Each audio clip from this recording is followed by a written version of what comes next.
Fernando, ano ba itong suot mong basurang relo? Pinapahiya mo ako sa harap ng panauhin natin. Ang boses kang asawa kong si Lourdes ay parang latigo na humahampas sa aking pagkatao sa gitnang isang marangyang hapunan sa Makati.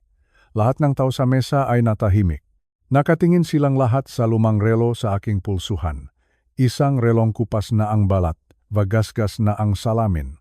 Hindi ako sumagot. Hindi ako lumaban. Sa halip, dahan-dahan kong kinuha ang relong iyon va iniabot sa bilyonaryong nasa harap namin, si Ngay Ricardo. Habang ang aking asawa ay patuloy sa pag-alipusta, napansin kong nanginginig ang makamay ng bilyonaryo nang mahawakan niya ang bakal na iyon. Ang kanyang mukha na kanina ay puno ng kumpiyansa ay biglang nawalan ng kulay. Nakmistula siyang nakakita ng multo. Saan mo nakuha ito? Tanong niya na halos pabulong na lang. Tumingin ako kay Lourdes na ngayon ay nakatulala.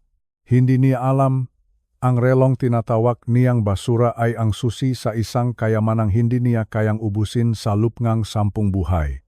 Ang kontratang nakakahalaga ngang 10 milyong piso ay biglang naging balewala dahil may mas malaking katotohanang nabunyag. Bago ko ituloy ang kwentong ito na tiyak na magpapamulat sa inyong nga mata, maaari bang i-comment ninyo kung mula sa anong lungsod o probinsya kayo nanonood? Nais ko kasing malaman kung hanggang saan nakarating ang aking munting karanasan. Gichu, bagamat ang kwentong ito ay isinulat upang maging kawili-wili, va madaling intindihin. Ang mensahe va aral na ibinibigay nito, ang tunay na mahalaga, va may halaga sa ating buhay. Ang Casa de Oro ay hindi lamang isang ordinaryong kainan sa Makati. Ito ay isang tanghalan ng yaman at kapangyarihan.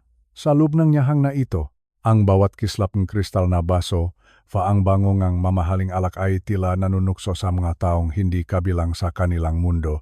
Dun kami nakaupo, sa gitna ng mga mesa na yari sa mahusay na kahoy, sa ilalim ng mga ilaw na kulay ginto. Katabi ko ang aking asawang si Lourdes. Sa gabi ring iyon, dama ko ang tensyon sa bawat kilos niya.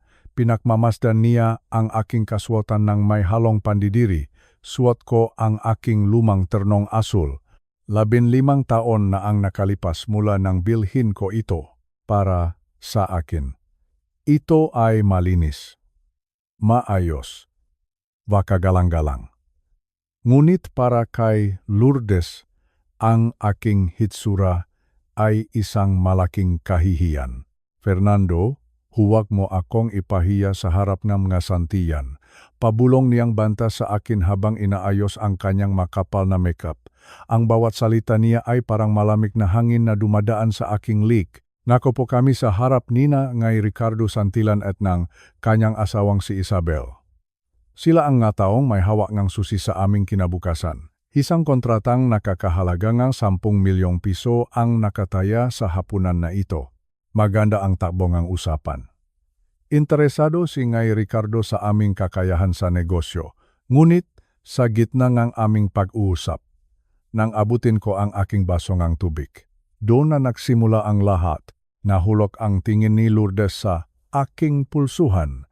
Nakita niya ang aking relo. Ito ay isang simpleng relo na yari sa bakal.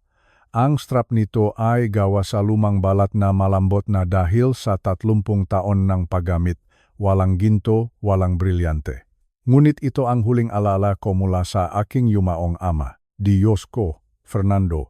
Ang boses ni Lourdes ay biglang tumaas, na parang isang matalim na kutsilyo na humiwa sa katahimikan ng nyahang.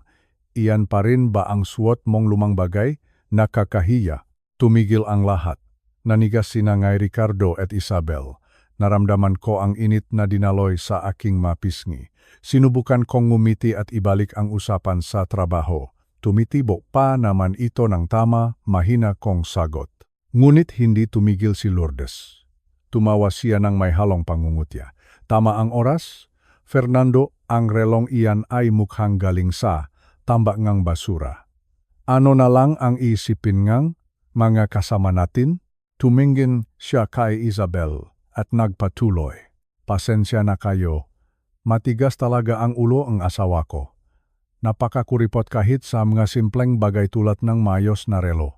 Sa sandaling iyon, sa gitna ngang marangyang nyahang na iyon, naramdaman ko ang bigat ng 30 taon ng aming pagsasama.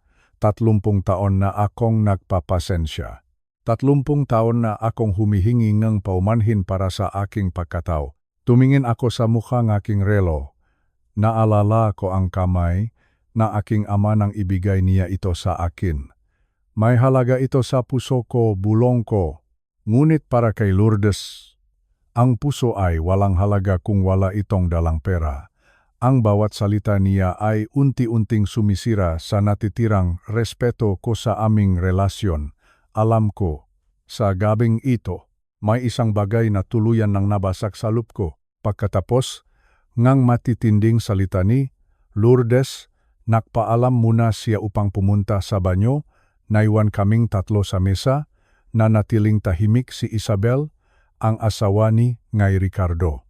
Habang nakatingin sa kanyang platito, doon ko naramdaman ang bigat ng katahimikan. Ang tunok ng kubyertos mula sa ibang mesa ay tila napakalayo, ngunit sa aming mesa, ang tanging maririnig ay ang tibok ng aking puso. Tumingin sa akin si Ngay Ricardo, ang kanyang mamata, na kanina ay punong talino sa negosyo, ay tila may hinahanap sa aking pulsuhan. Pagkatapos ngang ilang sandali, tumikhim siya. Fernando, ang simula niya, ang boses niya ay mababa at seryoso. Maari ko bang makita ng malapitan ang relong iyan? Nagulat ako, nag-alangan akong taw ang strap ng relo. Ang lumang balat nito ay tila naging bahagi ng aking balat sa loob ng 30 taon. Iniabot ko ito sa kanya. Habang hawak ni Ngay Ricardo ang relo, napansin kong nanginginig ang kanyang daliri.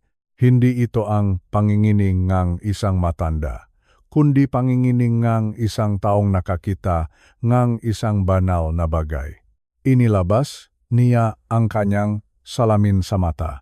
Sinuri niya ang likod ng relo. Dun, sa maliit na bahagi ng bakal, ay may nakaukit na isang maliit na angkor va titik na G va M.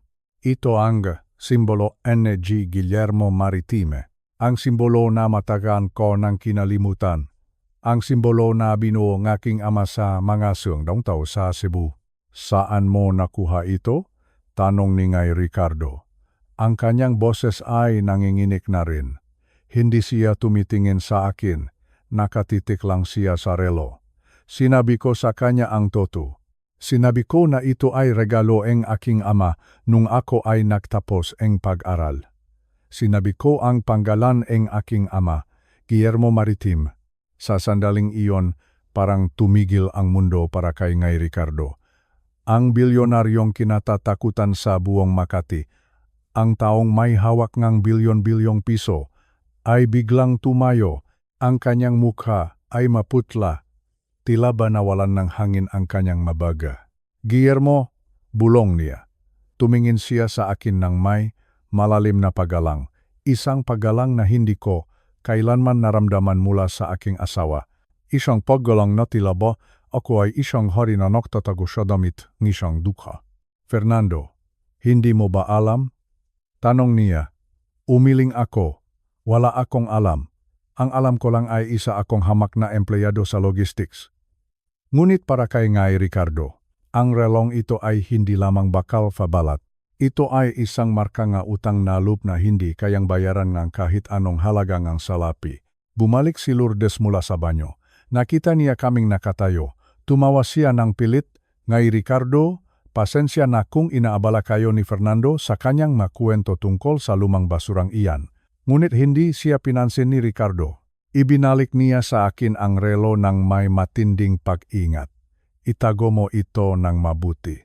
Fernando, sabi niya, dahil ang relong ito ay mas mahalaga kaysa sa buong gusaling kinalalagyan natin ngayon. Ang biyahe pauwi ay puno ang sermon mula kay Lourdes. Ang boses niya ay parang sirang plaka sa loob ng aming lumang kotse. Sinasayang mo ang pagkakataon natin. Fernando, sigaw niya. Bakit kailangang ipakita mo pa ang relong iyan sa isang bilyonaryo? Nakita mo ba kung gaano siya nabigla? Tiyak na nandidiri siya sa atin. Hindi ako sumagot. Pinanatili ko ang aking mamata sa kalsada. Hinahayaan ko lang na dumaan ang mailaw ng lungsot sa aking paningin. 30 taon na ang ganitong eksena. 30 taon na akong mali sa paningin niya. 30 taon na akong hindi sapat. Nang makarating kami sa bahay, dire-diretso si Lourdes sa kwarto. Ipinagsara niya ang pinto. Sanay na ako, pumunta ako sa kusina at nagtimpla ng kape. Umupo ako sa aming maliit na mesa. Ang mesa na binili namin noong bago pa lang kaming kasal. Ang liwanag ng buwan ay pumapasok sa bintana at tumatama sa aking relo. Doon, sa katahimikan ngang madaling araw, bumalik ang lahat ng alaala. Naalala ko ang amoy ngang dagat sa Cebu. Naalala ko ang tunog nga, pukpok ngang martilyo sa mga bakal na barko. Ang aking ama, Tatay Guillermo, ay isang higante sa industriyang barko, ngunit sa likod ng kanyang yaman, nakita ko ang kanyang pagod. Nakita ko kung paano ninakaw ng pra ang kanyang oras para sa pamilya.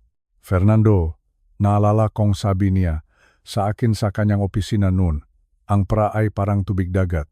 Habang iniinom mo, lalo kang nauhaw. Ngunit ang pagkatao, iyan ang tunay mong yaman. Ibinigay niya sa akin ang relong ito. Piliin mo ang maging totoo, anak. Huwag mong hayaan na ang mundo ang magsabi kung sino ka. Kaya naman. Noong namatay siya, iniwan ko ang lahat. Ipinasok ko ang aking mana sa isang queer uitak. Hindi ko ito ginalaw. Gusto kong patunayan sa aking sarili na kaya kong mabuhay dahil sa aking sariling sikap. Gusto kong mahalin akong isang babae dahil sa kung sino ako, hindi dahil sa kung anong meron ako. Doon ko nakilala si Lourdes. Nung una, akala ko siya na ang sagot sa aking mga panalangin. Sinabi niya na sapat na ang simpleng buhay. Sinabi niya na ang mahalaga ay ang pagsasama. Ngunit dahan-dahan, ang simpleng pangarap ay naging pagnanasa sa yaman. Ang bawat tangtin na hindi ko nakuha, ang bawat bonus na maliit, ay naging dahilan ng kanyang put. Tiningnan ko ang aking mapalat. May mga kalyo ang aking makamay mula sa marangal na trabaho. Ngunit sa mata nga, asawa ko, ang mga kalyong ito ay tandangang kabiguan. Napagtanto ko sa gabing iyon. Abang inihigop ang aking kap. Na hindi ako ang nakulang, siya ang hindi nakakita, siya ang nabulag ng kinang ng brilyante na hindi ko ibinigay, habang ang gintong nasa harap niya ay tinawag niyang basura. Eksaktong 9:00 ng umaga. Nakatayo ako sa harap ng isang naglalakihang gusali sa Makati. Habang nakatingin ako sa itaas, tila ba ang dulo ng gusaling ito ay umaabot sa mga ulap, sumakay ako sa elevator. Habang umaakyat kami patungo sa ika-42 palapag, naramdaman ko ang kaba sa aking dibdib, ang aking simpleng sapatos na ilang taon ko nang ginagamit. Ay tila hindi, kabilang sa makintap na sahig ng gusaling ito, nang bumukas ang pinto ng opisina ni Ngay Ricardo, sinalubong ako ng isang tanawin na tanging sa mga pelikula ko lang nakikita. Mula sa malalaking bintana, makikita mo ang buong lungsod. Ang mga sasakyan sa ibaba ay tilam nga langgam na nakahabulan. Ngunit sa loob ng opisinang ito, mayroong kapayapaan waamoy ng mamahaling kahoy. Tumayo si Ngay Ricardo mula sa kanyang upuan. Hindi siya lumapit sa akin bilang isang bilyonaryo, kundi bilang isang kaibigan. Fernando, salamat at pumarito ka, sabi niya. Inanyayahan niya akong umupo sa gitna ngang aming pag-usap. Inilabas niya muli ang chick-hop gore na nakita ko kagabi. Fernando, ang simula niya, may utang na loob ako sa pamilya mo na hindi ko kailanman mababayaran ng pera lang. Tiningnan niya ako ng diretso sa mamata. 37 taon na ang nakalilipas, noong ako ay nagsisimula pa lamang. Ang kumpanya ng aking ama ay malapit ng bumagsak. Wala ng bangko ang gustong magpahiram sa amin. Huminto siya sandali, tila ba binabalikan ang hirap ng panahong iyon. Ngunit isang araw, tumawag ang iyong ama. Singay Guillermo, hindi niya ako tinanong tungkol sa mga dokumento o techap. Nagtiwala siya sa aking salita. Pinahiram niya ako ngang 250 milyong piso nang walang kahit anong garantiya kundi ang aking pangako. Nalaglag ang aking panga. 250 milyong piso sa panahong iyon ay isang napakalaking halaga. Ibinigay niya sa akin ang relong ito, patuloy ni Ricardo, habang hawa ang kanyang sariling Patek Philippe. Sabi niya, ang relong ito ay paalala na ang oras ay mas mahalaga kaysa sa pera at ang tiwala ay mas matibay kaysa sa ginto. Sinuri ni Ricardo ang aking relo, ang suot mo, Fernando, ay hindi lang basta relo. Ito ay isang Patek Philippe na ginawa noong taong 1943. 12 lang ang ganito sa buong mundo. Para sa mga kolektor, ang halaga nito ay hindi bababa sa 4 milyong piso. Ngunit hindi doon nagtapos ang gulat ko. Inilabas ni Ricardo ang isang makapal na folder. Inatasan akong iyong ama na pangalagaan ang iyong mana. Ang kwir-uitak na iniwan niya dahil sa tamang pamumuhunan ay nakakahalaga na ngayon ngang 12.5 bilyong piso. Ang kumpanya naman, ang Guillermo Maritime, ay may halagang 40 bilyong piso. Nanigas ako sa aking kinaupuan. Sa loob ng 30 taon, namuhay ako sa simpleng paraan. Nagtiis ako sa mga murang at lumang kagamitan. At sa lahat ng panahong iyon, mayroon pala akong kayamanan na sapat para bumili ng isang buong lungsod. Fernando, sabi ni Ricardo nang may halong lungkot, nakita ko kung paano ka tratuhin nga asawa mo kagabi. Hindi mo ba naisip na gamitin ang pera mo para baguhin ang tingin niya sa iyo? Umiling ako. Ang luha ay nagsimulang mamuo sa aking mamata. Gusto ko lang namang mahalin ako dahil sa kung sino ako. Ricardo, hindi dahil sa kung anong pera ang nasa bangko ko. Ngunit sa loob ko, alam ko na ang katotohanan ay mas masakit pa sa kahit anong kahirapan. Pag-uwi ko sa bahay, nadatnan ko si Lourdes na nagayos ng kanyang nagamit.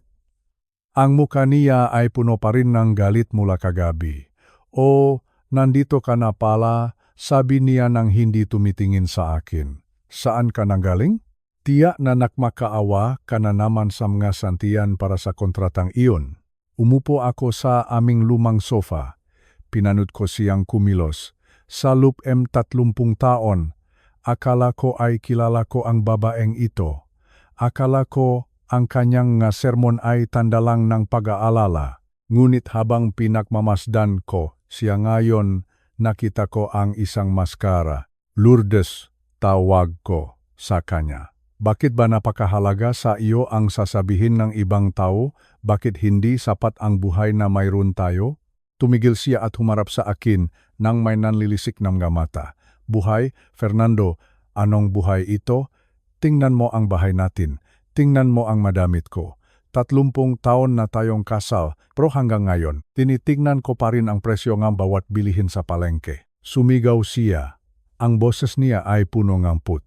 "Pagod na akong maging asawa ng isang talunan. Pagod na akong maging asawa ng isang taong walang ambisyon.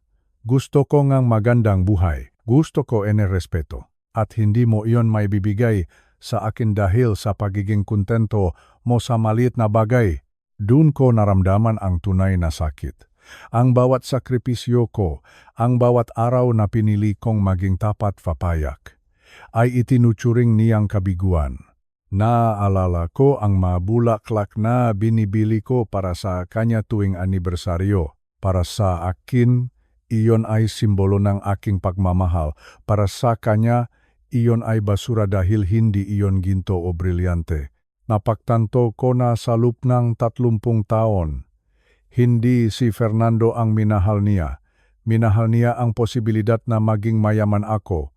Minahal niya ang pangarap na balang araw ay mabibigyan ko siyang luhong gusto niya. At ngayong sa tingin niya ay wala na akong pag-asang magtagumpay, ang pag-ibig na sinasabi niya ay naglaho na parang bula. Kaya mo ba akong mahalin? Lourdes, kung mananatili tayong ganito habang buhay? Tanong ko sa kanya. Ang boses ko ay mahina, halos pabulong na lang. Tumawa siya ng mapait. Mahalin, Fernando, ang pag-ibig ay hindi nakakabusog. Ang pag-ibig ay hindi nakakabayad enerhe kuryente. Kung wala kang maibibigay na magandang kinabukasan, anong saysay-ngang pag-ibig na iyan? Tinalikuran niya ako at nakpatuloy sa kanyang ginagawa. Dun, sa gitna ngang aming sala. Naramdaman ko ang lamig. Ang babaeng pinakalayan kong 3 dekadang aking buhay ay hinding-hindi ako maintindihan. Ang chikdongho ko chatoy. Ang simbolo aking pagkatao ay mananatiling cheap watch sa kanyang paningin dahil para kay Lourdes. Ang halaga ng isang tao ay nakadepende sa kapal ng kanyang pitaka, hindi sa lalim ng kanyang kaluluwa. Nabigla ako sa sarili ko, hindi ako umiyak. Sa halip, naramdaman ko ang isang uring kalayaan. Ang maskara ay tuluyan ng nalaglag. At sa likod nito, nakita ko ang isang babaeng hindi kailanman magiging masaya. Kahit gaano pa karaming bilyon ang ibigay ko sa kanya. Pagkatapos ng pagtatakpo namin ni Ngay Ricardo, umuwi ako sa aming bahay ng may dalang bigat sa puso. Ngunit sa pagkakataong ito, hindi ito bigat ng lungkot, kundi bigat ng isang katotohanang dapat nang ihayag. Nakita ko si Lourdes sa sala. Abala sa pagbabasa ng isang tapchi tungkol sa mamamahaling bahay. Tumingin siya sa akin ng may pag-ismit. Fernando, nandun ka na naman ba sa opisina mo ba nangarap gising? Ang bungat niya. Ang boses niya ay punong pait. Umupo ako sa tapat niya. Tiningnan ko siya ng diretso sa mga mata. Lourdes, kailangan nating mag-usap ng seryoso, sabi ko. Ang aking boses ay mahinaon. Ngunit may autoridad na hindi ko kailanman nagamit noon. Tumawa siya ng bahagya. Tungkol sa ano? Tungkol sa kung gaano tayo kahirap?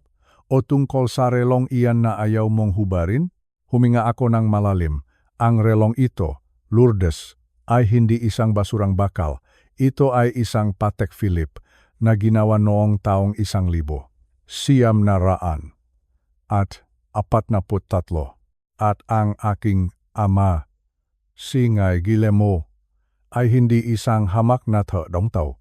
Siya ang nakmamay-aring Guillermo Maritim, napatigil si Lourdes. Ang tawa niya ay unti-unting naglaho. Ano, Fernando, nababaliw ka na ba? Ang init yata ng araw sa labas ay nakaapekto sa isip mo, ngunit hindi ako tumigil. Sinabi ko sa kanya ang lahat. Sinabi ko ang tungkol sa queer uitak na nakakahalagan na 2.5 bilyong piso. Sinabi ko ang tungkol sa aming kumpanya na may halagang 40 bilyong piso. Nakita ko ang pagbabago sa kanyang mukha mula sa pag-aalinlangan hanggang sa pagkagulat. At sa huli, ang isang bagay na nagpabaliktad sa aking sikmura. Kasakiman. Ang kanyang nga mata na kanina ay punong galit ay biglang kumislap sa tuwa. 12.5 bilyon, bulong niya, parang hindi siya makapaniwala sa narinig. Fernando, bakit hindi mo sinabi agad? Diyos ko, bakit tayo nagtitis sa bahay na ito? Tumayo siya at lumapit sa akin. Hinawakan niya ang aking mga kamay. Ang mga kamay na kanina lang ay ayaw niyang hawakan. Fernando, maari na tayong lumipat sa Forbes Park? Maari na tayong bumili ng masasakyang katulad ng samasantilan. At ang mga kaibigan ko, hinding-hindi na nila ako matatawanan. Nagsimula siyang magplano kung anong alahas ang bibilhin niya, kung saang bansa kami magbabakasyon, kung paano niya ipapakita sa buong mundo ang aming yaman. Pinanot ko siya. Pakiramdam ko ay nanonood akong isang pelikula kung saan ang bida ay biglang naging kontrabida. Hindi niya tinanong kung bakit ko itinago ang katotohanan. Hindi niya tinanong kung ano ang nararamdaman ko. Ang tanging nakikita niya ay ang mabilyon sa aking bangko. Ang kanyang pagmamahal na matagal ko nang pinagdudahan ay kumpirmadong nakadepende lamang sa pera. Ang bawat haplos niya sa aking balikat ay tila haplos ngang isang taong nakbibilang ng ginto. Napagtanto ko na ang 30 taon naming pagsasama ay isang malaking pagtatanghal lamang, isang kumpas ng kamay at ang lahat ay gumuho. Doon ko ginawa ang huling pagsubok. Ang huling pagsubok para sa aming 3 dekadang pagsasama. Lourdes, ang tawag ko sa kanya habang siya ay abala sa pag-isip ng mga luhong bibilhin. Paano kung sabihin ko sa iyo na hindi ko kailanman gagalawin ang prasakwir uitak? Paano kung manatili tayo sa buhay na ito, sa bahay na ito, hanggang sa ating pagtanda? Biglang tumahimik ang buong sala. Ang masayang mukha ni Lourdes ay biglang naging bato. Ang kanyang magakamay na nakahawa sa akin ay unti-unting bumitaw. Ano? Ang tanong niya. Ang boses niya ay muling naging matalas. Fernando, huwag kang makbiro ng ganyan. Hindi ka maaring manatiling mahirap kung mayroon kang bilyon-bilyon. Hindi ako nagbibiro, sagot ko. Gusto kong malaman kung sapat na ba ako para sa iyo kahit walang pera. Kung mananatili ka ba sa tabi ko kahit na ang relong ito lang ang mayroon ako. 47 segundo. Pinilang ko ang bawat segundo ngang katahimikan sa pagitan namin.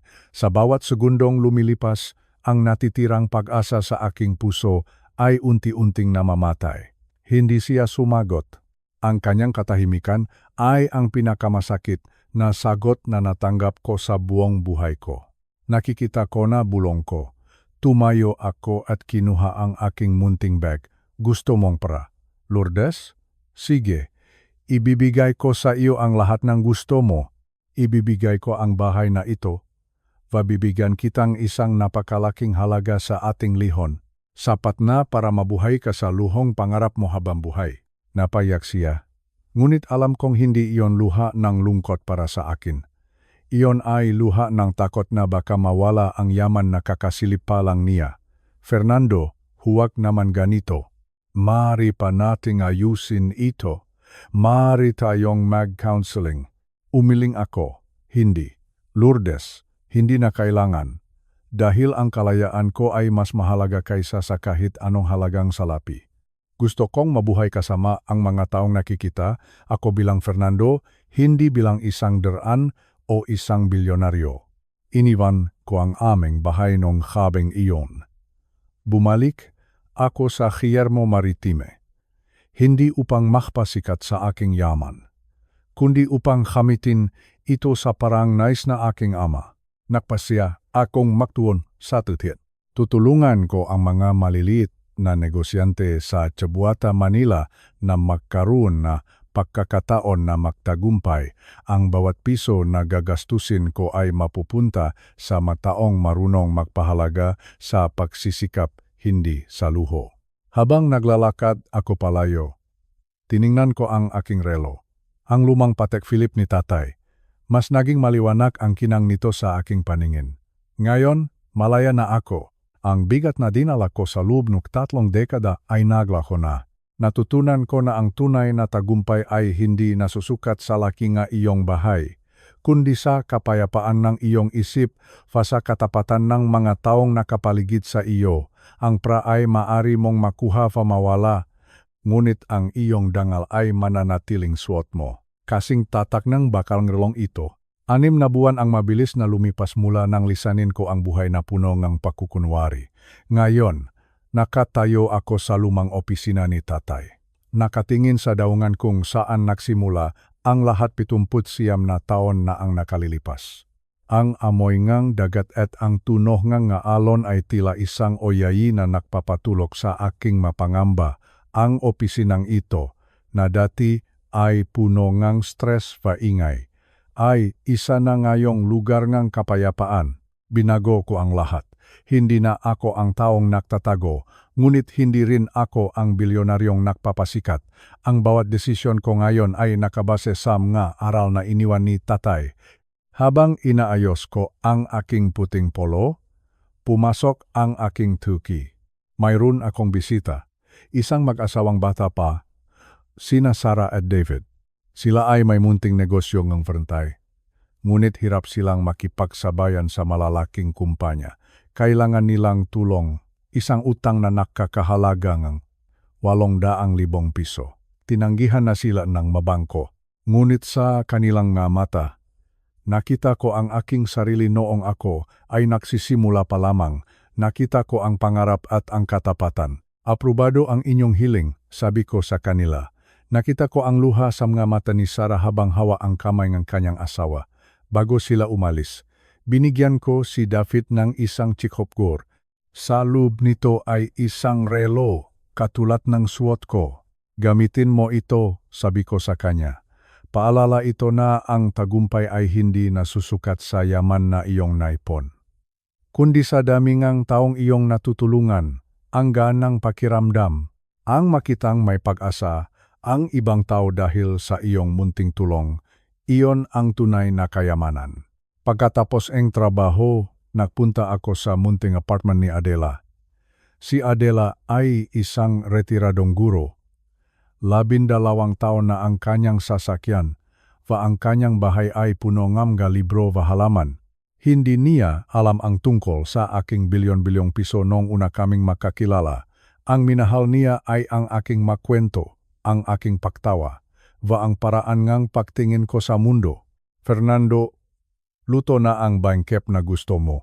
Bungat niya sa akin ng may matamis na ngiti. Wala siyang suot na mamahaling alahas. Ang suot lang niya ay isang lumangunit malinis na sapatos. Doon ko naramdaman ang tunay na pag-ibig. Ang pag-ibig na hindi nagtatanong kung magkano ang laman ng iyong pitaka. Ang pag-ibig na tinatanggap ka, kahit na ang suot mo ay isang lumavagasgas na relo. Habang kami ay kumakain, biglang tumunok ang aking telepono. Isang hindi kilalang so. Sinagot ko ito, Fernando, si Lourdes ito. Ang boses niya ay tila maliit pa malungkot.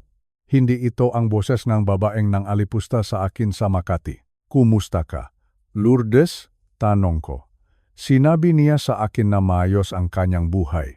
Nakatira siya sa isang malaking bahay sa Forbes Park. Mayroon siyang bagong kasintahan, isang baksir tamir.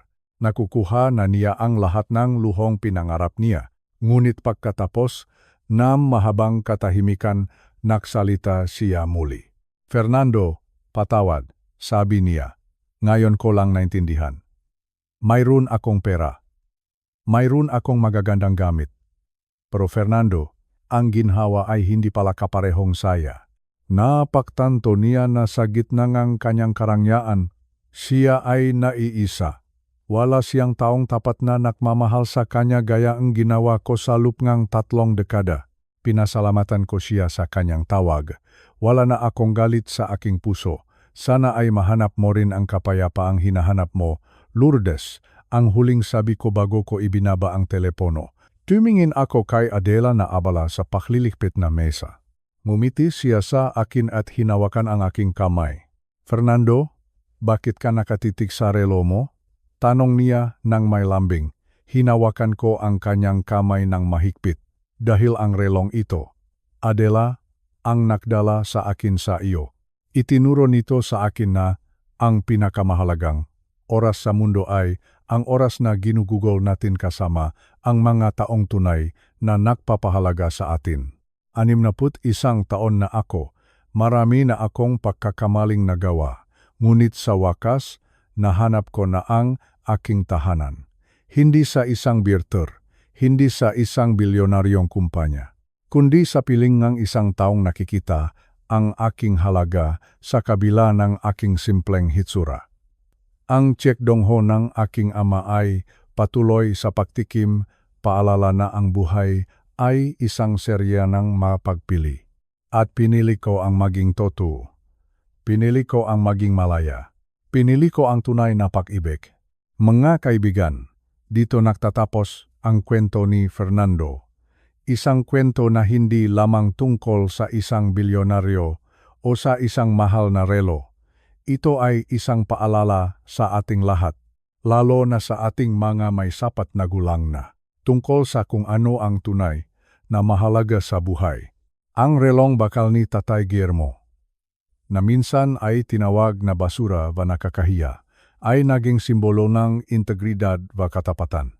Itinuro nito sa atin na ang ating halaga ay hindi nakadepende sa kung ano ang suot natin o sa kung gaano kalaki ang balanse ng ating bangko sa Makati, ang tunay na halaga nga isang tao ay makikita sa kanyang maginawa, sa kanyang mapangakong tinupat, sa pag-ibig na ibinigay niya ng walang hinihintay na kapalit. Nakalulungkot isipin na si Lourdes, sa kabilangang 30 taon ng pagsasama, ay nabulangang kinangang yaman. Nawala sa kanya ang isang tapat na asawa dahil sa paghahabol sa isang buhay na akala niya ay magbibigay sa kanyang kapayapaan, ngunit gaya nga nakita natin, ang bilyon-bilyong piso ay maaring makabili ng malaking bahay sa Forbes Park o nga mamahaling sasakyan. Ngunit hindi nito kailanman mabibili ang isang mahimbing na tulok pa isang pusong payapa. Sa kabilang banda, nahanap ni Fernando ang kanyang tunay na tahanan sa piling ni Adela, isang simpleng buhay ngunit punong respeto at pag-unawa. Doon niya napatunayan na ang pinakamagandang alahas na maaari nating isuot ay ang ating dangal, pa ang pinakamahalagang oras ay ang kasalukuyan. Kung saan tayo ay malayang, maging kung sino talaga tayo, bago tayo magiwalay. Nais ko magiwan ng isang tanong sa inyong lahat.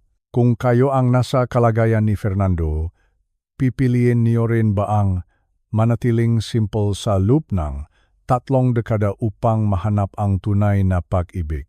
O baka naman ay mas pipiliin niyo ang karangyaan kahit na 1 sento na ito ay puno ng pakukunwari? Walang maling sagot dahil ang bawat isa sa atin ay may kanya-kanyang landas na tinatahak. Muli, maraming salamat sa inyong panunod sa pakikinig. Kung ang kwentong ito ay naghatid ng inspirasyon sa inyo, huwag niyo sanang kalimutang i-like ang video na ito. I-comment din ninyo kung mula sa anong lungsod o probinsya kayo nanonood at kung ano ang pinakamahalagang aral na natutunan ninyo sa gabing ito. Nais naming marinig ang inyong mga saloobin. Huwag din ninyong kalimutang i-share ang kwentong ito sa inyong mga kaibigan wa pamilya dahil baka mayroon silang pinagdaraanan na nangangailangan ng ganitong uri ng paalala. Mag-subscribe din kayo para sa mas marami pang makwentong kapupulutan ng aral at magpapainit sa inyong mapuso. Tandaan po natin, ang oras ay patuloy na tumatakbo. Gamitin natin ito sa mga bagay na tunay na mahalaga. Hanggang sa muli nating pagkikita, manatiling tapat sa inyong sarili. At nawa ay palaging mapayapa ang inyong mapuso. Mag-ingat po kayong lahat. Gi Chu. Bagamat ang kwentong ito ay isinulat upang maging kawili-wili wa madaling intindihin, ang mensahe wa aral na ibinibigay nito ang tunay na mahalaga wa may halaga sa ating buhay.